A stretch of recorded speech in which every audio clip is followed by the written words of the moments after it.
prosiłam ani $1, dostałam ich 1000. I nie musiałam się za to wygimnastykować, bo jak powiedziałam, to łączy 3 osobom, to oczywiście każdy był podejrzliwy. Nie, na świecie są jeszcze ludzie, którzy chcą pomagać z dobrego serca i nic nie oczekują w zamian. Drogi darczyńco, tak jak powiedziałam, ja Cię kiedyś znajdę. Dla mnie nie ma rzeczy niemożliwych. Znajdę Cię i obdaruję Cię za to, jak mi pomogłeś. Bo to nie były tylko pieniądze. To Ty mi dałeś poczucie bezpieczeństwa niesamowite. I tak, to nie były tylko pieniądze. Okej.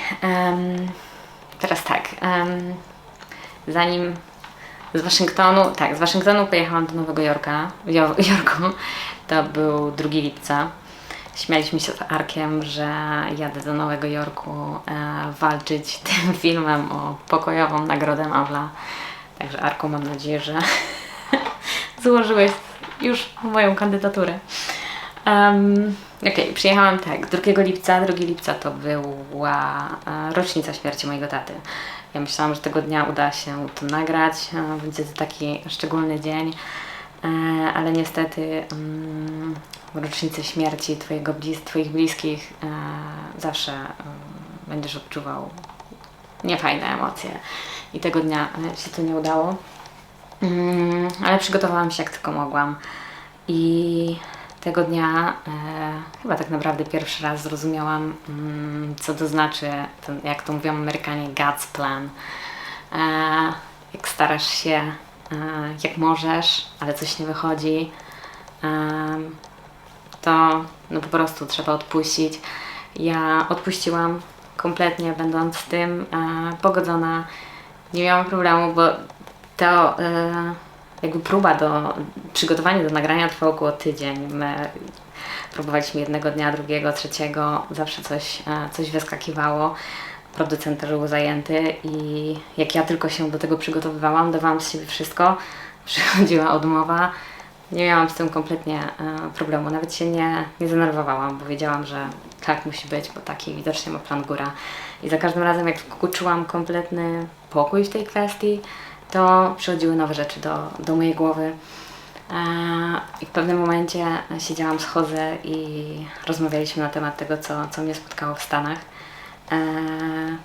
Tego wszystkiego, tak? I doszliśmy razem do wniosku, że to przekracza pojęcie szczęścia, bycie szczęściarzem. Po prostu zauważyliśmy, że ja zostałam niesamowicie pobłogosławiona. Zostałam błogosławiona, tak? Przez Boga. Przez pierwsze 2 miesiące mój mózg pracował na niesamowitych obrotach. On po prostu czasami miałam wrażenie, że aż mi się trzęsie, tak jak wirówka w pralce. Czasami miałam problem ze spaniem, więc musiałam brać leki nasenne, żeby w ogóle zasnąć. I tak po 2 miesiącach, tak w okolicach właśnie nagrania filmu, on się uspokoił. Już wiem dlaczego, bo przez całe te 2 miesiące łączyły mi się w głowie puzzle. Ja zbierałam niesamowite doświadczenia i wszystko to, o czym czytałam, uczyłam się w Polsce, w Stanach, mi się po prostu przytrafiło i łączyło się po prostu w jedną całość. I też odkryłam, że ja czułam, że coś tu na mnie czeka, nie wiedziałam dokładnie co. I po tych 2 miesiącach odkryłam, że ja w Stanach nie byłam tylko na wczasach, na wyjeździe, tak, turystycznym, tylko ja byłam na teście Boga. Zdecydowanie Bóg i Wszechświat testowali mnie, czy zasługuję na spełnienie moich marzeń. Tak jak powiedziałam, jestem ogromną marzycielką i za chwilę powiem, co zrobiłam przed wyjazdem i dlaczego ten test przyszedł, tak?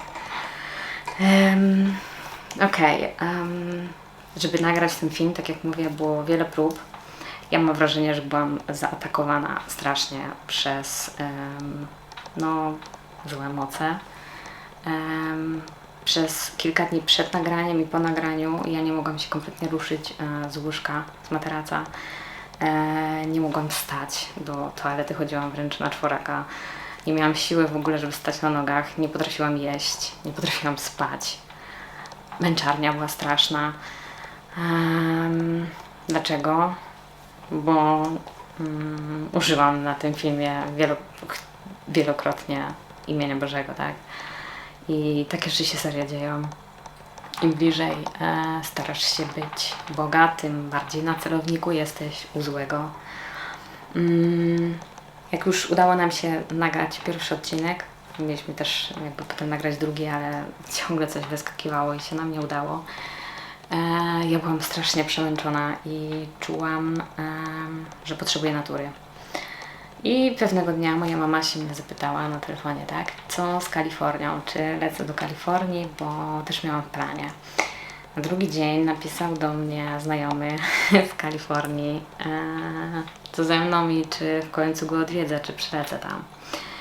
No i mówię, mama do mnie o to zapytała, ty się odzywasz, może to jest jakiś znak, że powinnam się tam udać.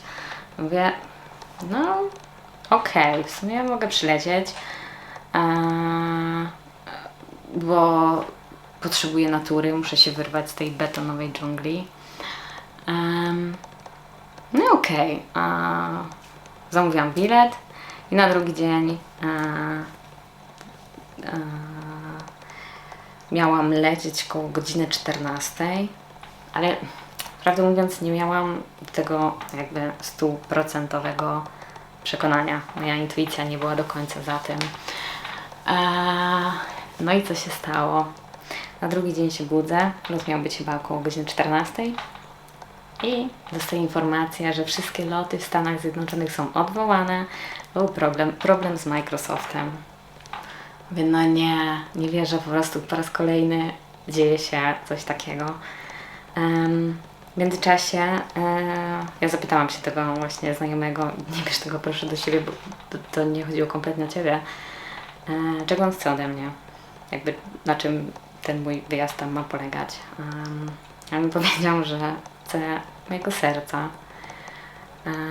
No ja mu wtedy powiedziałam, że niestety, ale aktualnie moje serce jest zajęte i no to nie uda się, nie tym razem, potrzebuję, jest zajęte i no na chwilę obecną nie jest możliwe wejście w nie, więc odwołaliśmy ten mój przylot tam, nie poleciałam do Kalifornii. 2 czy 3 dni później wróciłam do Polski. Miałam lot nocą i do Paryża, potem z Paryża do Krakowa. Kupiłam specjalnie lot na noc, bo mój mózg naprawdę czasami jest bardzo ciężko wyłączyć, szczególnie w samolocie. Kupiłam lot na noc, a tam w samolocie siedziała koło mnie dziewczyna, która kompletnie nie zwracała uwagi na to, że nie jest sama. I to też błagam ludzie, myślcie o tym, że są ludzie wokół Was, bo niektórzy ludzie kompletnie są zapatrzeni tylko i wyłącznie w czubek własnego nosa i nie zwracają uwagi na to, że inni są obok nich. Zażyłam 3 tabletki nasenne i jak tylko próbowałam wpaść w fazę snu, to ta dziewczyna cały czas mnie szturchała. Dała mi jeden raz, mówię, dobra, poczekam, może zaśnie, może się przestanie wierzyć i idzie. Kompletnie po prostu miała w nosie. Nawet jak siedziałam tak, że nie opierałam się o podłokietnik, to ona i tak mnie musiała uderzyć. W pewnym momencie oczywiście nie wytrzymałam i powiedziałam, że mam jej nie dotykać. Ale zepsuła mi cały lot, bo nie zmrużyłam oka kompletnie, ani na sekundę. A tak jak mówię, specjalnie kupiłam lot na noc, bo miałam nadzieję, że będę trochę bardziej zmęczona i ten mój mózg uda się uśpić, ale się nie udało. Okej, w Stanach byłam 73 dni i muszę powiedzieć, że to były chyba najlepsze 73 dni mojego życia, bo i to muszę podziękować wszystkim ludziom, którzy stanęli na mojej drodze w Stanach. bo pomogliście mi odzyskać coś, co jest dla mnie najcenniejsze, czyli moje życie. Przywróciliście mnie do życia. Poznałam naprawdę wspaniałych ludzi, którzy okazali mi bardzo dużo miłości, tolerancji, szacunku. Byli otwarci przede wszystkim i bardzo głodni, żeby mnie poznania. Nikt mnie nie oceniał, co niestety w moim kraju się zdarzało bardzo często. Ja nie będę tego ukrywać, mój kraj niestety, nie mówię o wszystkich, ale wiele osób mnie zabijało. Wiele osób mnie osądzało, oceniało, nazywało mnie w bardzo brzydki sposób. Nazywali mnie wariatką, kretynką, pierdolniętą, odklejoną od rzeczywistości. Jak mówiłam o tym, jakie mam marzenia, to ludzie nawet potrafili po mnie krzyczeć, że takie rzeczy się nie zdarzają i żebym przestała i wróciła do rzeczywistości. No nie było to przyjemne, bo jak chciałam się czasami na przykład podzielić z kimś swoją wiedzą, którą gdzieś wyczytałam, czy doświadczyłam w swoim życiu, to każdy na mnie machał ręką i po prostu pogardliwie. Patrzyli głównie przez schematy, tak? Bo nie miałam męża, nie mam dzieci, więc ja to jestem po prostu jedno wielkie dziecko i nie wiem, co się dzieje na świecie. Teraz już wiem, skąd to się wzięło i wiem, o czym oni mówili. Powiem tak, dlaczego nie mam dzieci? Bo w przeciwieństwie do tego, co wy sobie myślicie, że jestem niepoważna i ich nie mam, ja właśnie patrzę na to bardzo poważnie i dlatego ich nie mam, bo ja chcę dać moim dzieciom prawdziwy dom pełen miłości, a ja nigdy nie byłam w takim stanie, w takiej obfitości miłości, jakiej jestem teraz. Nie chciałam nigdy wypuścić na ten świat dzieci, tylko dlatego, że ludzie mi dookoła każą, kiedy ja tego nie czułam. Kiedy nie czułam, że będę matką, jaką one zasługują mieć.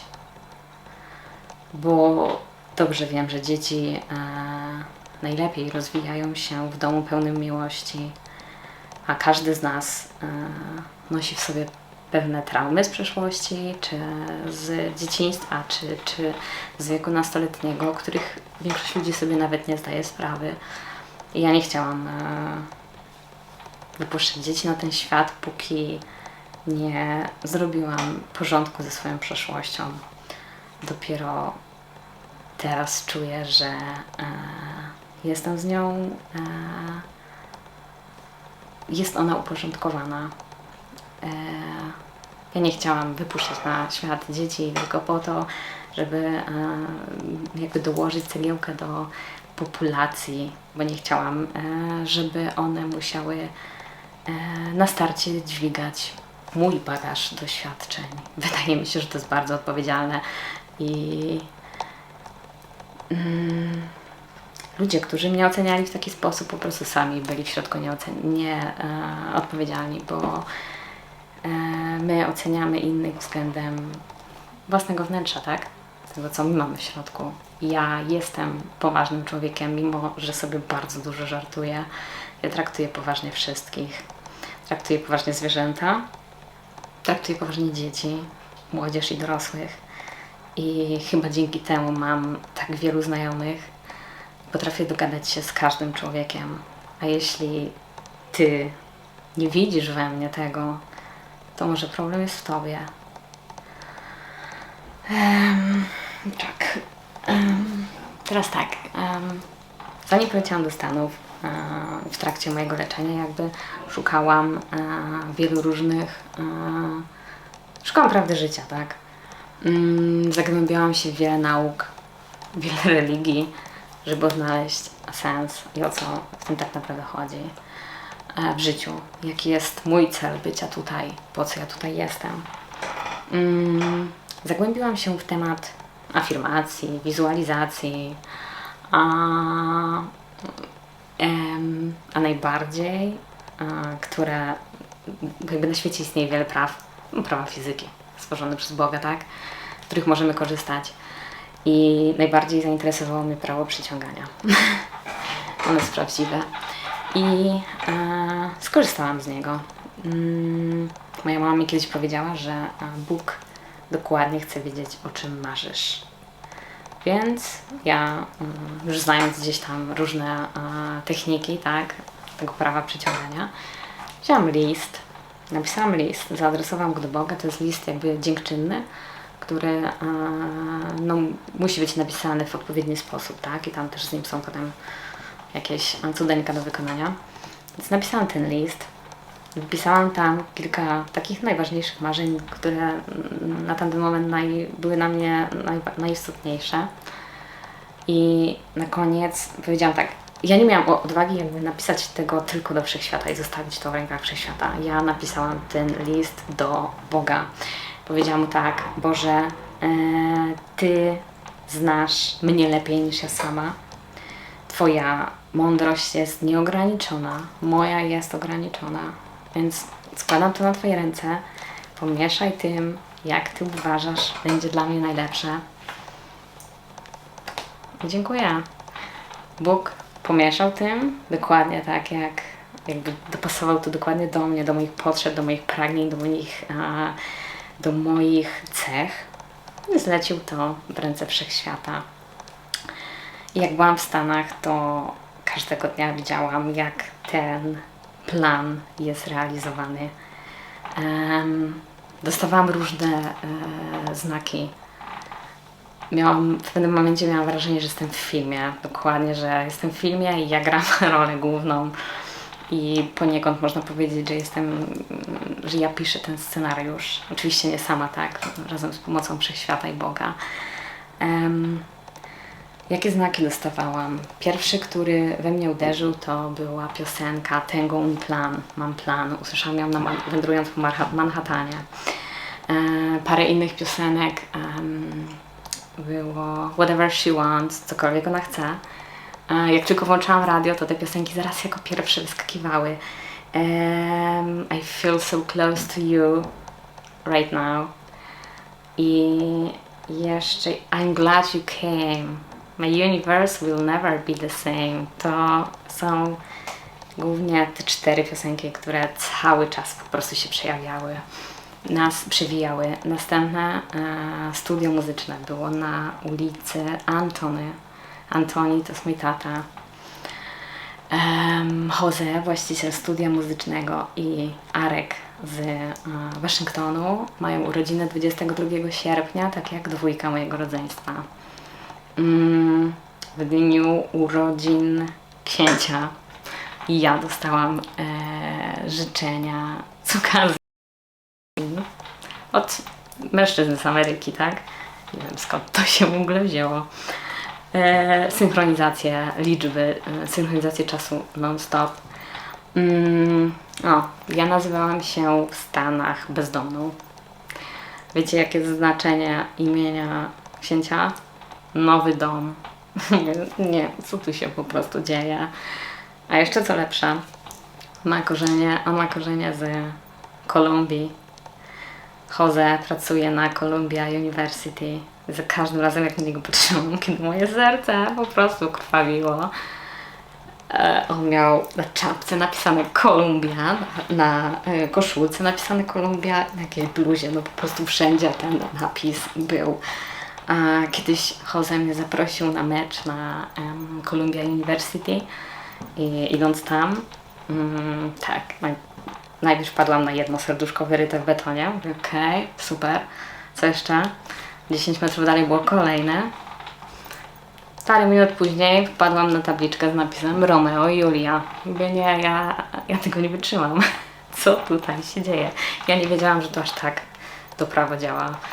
A kilka minut później, już dochodząc do Columbia University, wpadłam na wielkie C namalowane na skalę tam przy stadionie. Więc to są po prostu cuda.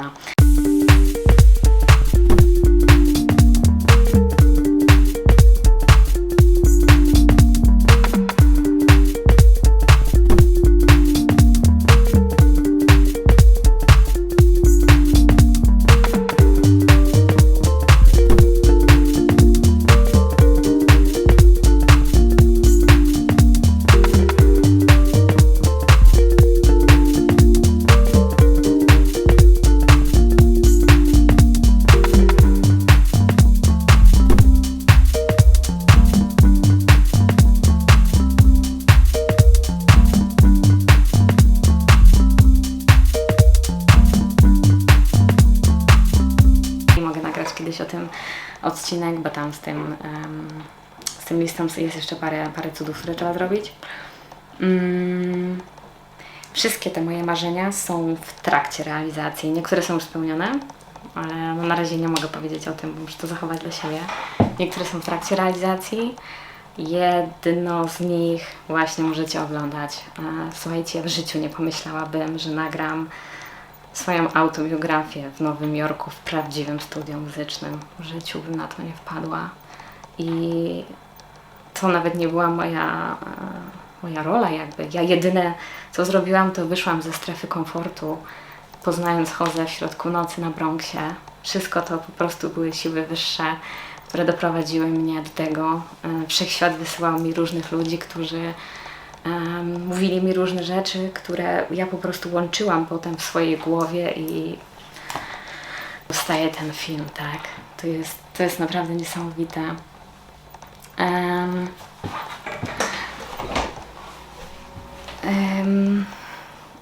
Dziękować, tak mówię, muszę podziękować każdemu, kto stanął na mojej drodze, kto tylko dołożył cegiełkę do tego, żeby ten pomysł powstał. Każdemu, którego poznałam i kto pomógł mi wrócić, tak, do tego życia.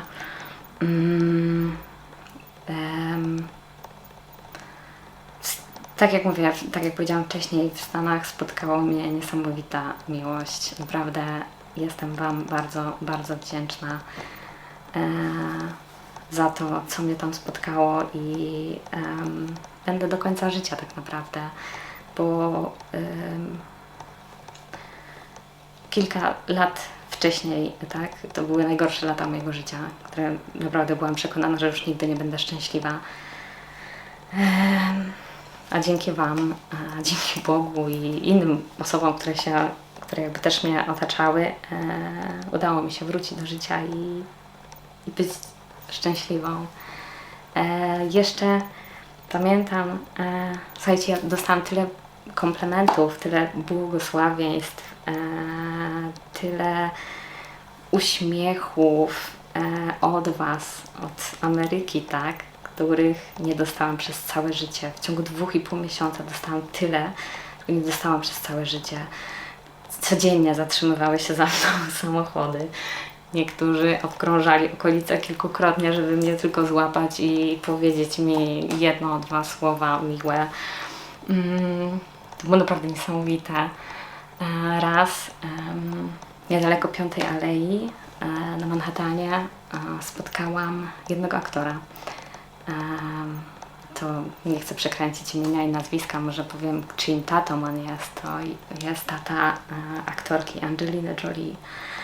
I się minęliśmy na ulicy i pan ukłonił mi się sam od siebie. To ciepełko, jakie ja poczułam wtedy w swoim sercu i to, jak ten pana ukłon, uśmiech wywindował moje serce, na jakie ja wibracje podskoczyłam, to było po prostu niesamowite. Ja o tym powiedziałam 2 osobom. Jedna ucieszyła się, fajnie, wszystko. Druga zgasiła mnie niesamowicie. Powiedziała mi, a masz zdjęcia? Jak nie masz, to się nie liczy. No, tak nieświadomie możecie gasić entuzjazm i radość w drugiej osobie. Ja dzisiaj odpowiem Ci tak. Tamten pan jest dżentelmenem i on ukłonił się damie. Damy nie biegają z telefonem za dżentelmenami, tylko po to, żeby udowodnić całemu światu, że ich spotkały. Okay? To wszystko zostało w moim sercu i w mojej głowie. Ja nie muszę udowadniać nikomu, że miało to miejsce. Najważniejsze, że mi to pomogło. Ja mówię, o co chodzi tutaj w Ameryce, że co wy widzicie we mnie, czego ja nie widzę. Różne ludzie mnie nazywali różnymi epitetami, ale wszystkie były piękne. Nie te, które usłyszałam wcześniej podczas swojego życia w innym kraju. Okej. Słuchajcie, ja nie mogę nikomu powiedzieć, jak ma żyć. Jak może być szczęśliwe, tak? Więc ta część, którą teraz będę nagrywać, chciałabym zadedykować ją moim potomkom, moim przyszłym dzieciom, wnukom, prawnukom, bo im wręcz muszę powiedzieć, jak mają żyć bo chciałabym, żeby podążali moimi śladami, żeby byli szczęśliwi. Nie ma Was jeszcze na tym świecie, ale ja już Was bardzo, bardzo kocham. Nawet mam dla Was już wybrane imiona. Mówię o dzieciach, bo nie będę wnukom wybierać imion. Mam dla Was wybrane imiona. Mogę Wam obiecać, że Wasz tatuś będzie najlepszym tatusiem, jakiego mama mogła znaleźć.